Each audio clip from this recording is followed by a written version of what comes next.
Ei, Juiz de Fora! Gente, eu sou completamente apaixonado por essa cidade.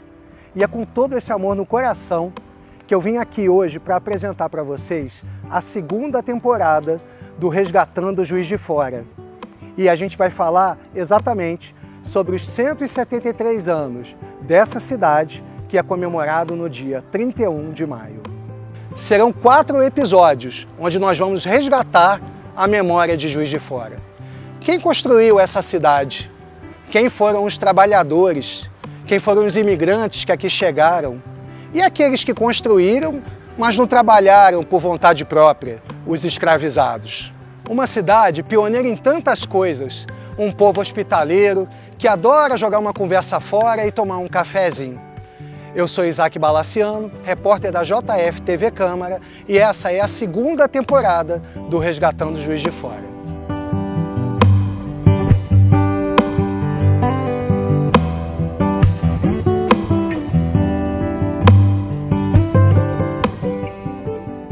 A gente está aqui com a Rita Couto, que é historiadora, que é jornalista, né? E vai contar pra gente a história de Juiz de Fora, né? Esse nosso programa, né, Resgatando Juiz de Fora, está tratando a respeito do aniversário da cidade e da história da cidade, mas a gente pode dizer que a história de Juiz de Fora ela começa muito antes desses 173 anos, né, Rita? É isso mesmo, Isaac. Apesar de nós comemorarmos agora, né, em 2023, 173 anos de Juiz de Fora, nossa história começa no início do século XVIII, ainda mais ou menos por volta de 1700, quando acontece aqui na região a abertura do Caminho Novo. Na verdade, é claro, né, a nossa região já tinha outros habitantes, nós tínhamos aqui os povos originários e algumas outras pessoas que já moravam, mas eram ocupações pontuais. A partir de mais ou menos por volta de 1700, quando é aberto o Caminho Novo, que é um caminho que é aberto especialmente para ligar a cidade do Rio de Janeiro à área de mineração, né, em Minas Gerais, e para facilitar o escoamento, né, de toda essa produção, né, de todos esses minérios e o ouro, tudo que era retirado dessa região. O Garcia Rodrigues Paes, filho do bandeirante Fernão Dias Paes, ele consegue uma autorização para abrir esse caminho. E esse caminho recebe o nome de Caminho Novo, mas na verdade ele era uma picada. E ele faz a abertura deste caminho, na onde a gente tem hoje a margem esquerda do Rio Paraibuna. Então aqui, exatamente onde hoje nós temos o centro de Juiz de Fora, essa região mais central, entre o Morro do Cristo e o Morro do São Bernardo, aqui havia uma área de uma sesmaria, e ela foi passada, na verdade ela foi concedida a um secretário da coroa portuguesa, e logo depois ela foi vendida, porque eles podiam vender, ela foi vendida para um homem chamado Luiz Fortes Bustamante Sá. Esse homem ele tinha profissão, ele era formado em Direito, e ele tinha a profissão de Juiz de Fora. E ele simplesmente compra essa área de terras, constrói um casarão, mais ou menos na altura de onde a gente tem hoje o Colégio dos Santos Anjos, naquela região ali, e ele fica aqui por muito pouco tempo. Logo depois, essa sesmaria é vendida para um espanhol chamado Antônio Vidal. Ele é um homem muito católico, ele entra em contato, né? Ele se comunica com um bispo na época, ele solicita autorização para construir uma capela. Em 1744, o bispo concede autorização para que fosse feita aqui a primeira capela dedicada a Santo Antônio. Depois que o Antônio Vidal falece, um dos últimos herdeiros acaba vendendo toda essa área da sesmaria para um homem chamado Antônio Dias Tostes. Em 1815, o Antônio Dias Tostes ele pede autorização ao bispo então para reconstruir a capela. A primeira capela foi feita em 1740, a partir de 1744. Quase 100 anos depois, é natural que ela não estivesse em boas condições.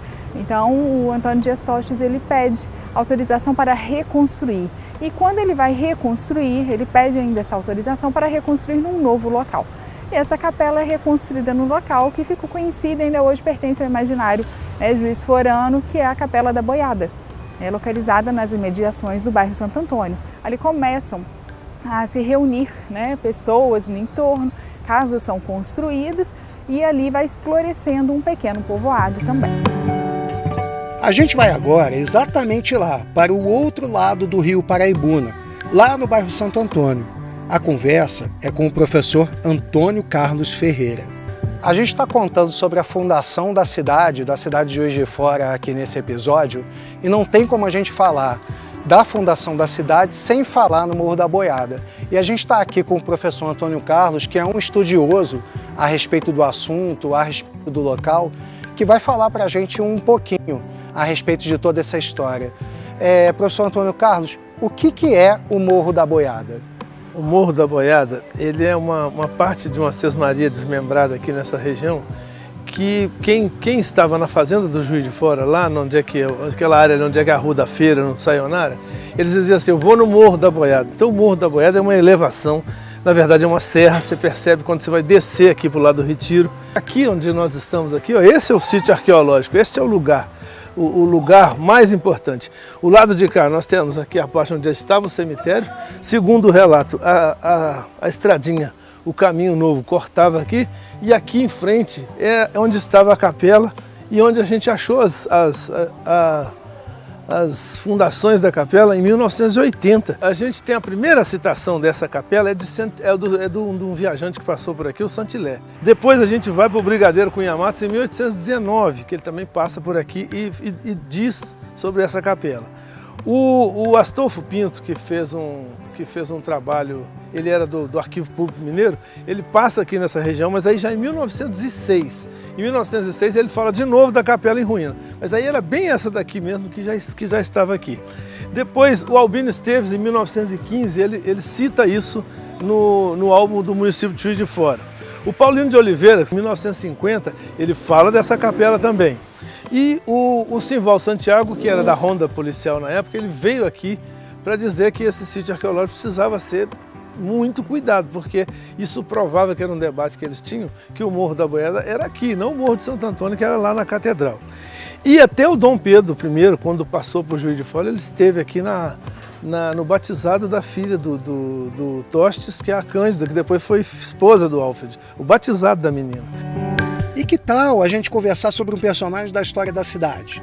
Acho que você nunca ouviu falar dele. Brincadeirinha.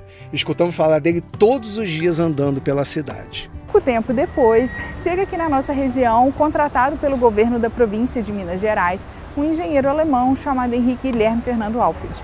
Alfred foi contratado pela presidência da província para melhorar as condições das estradas de Minas Gerais e abrir uma estrada que facilitasse a ligação entre o Rio de Janeiro, vamos dizer assim, e o coração, né, de Minas Gerais. E esse caminho vem seguindo, fazendo esse caminho até chegar nessa região aqui.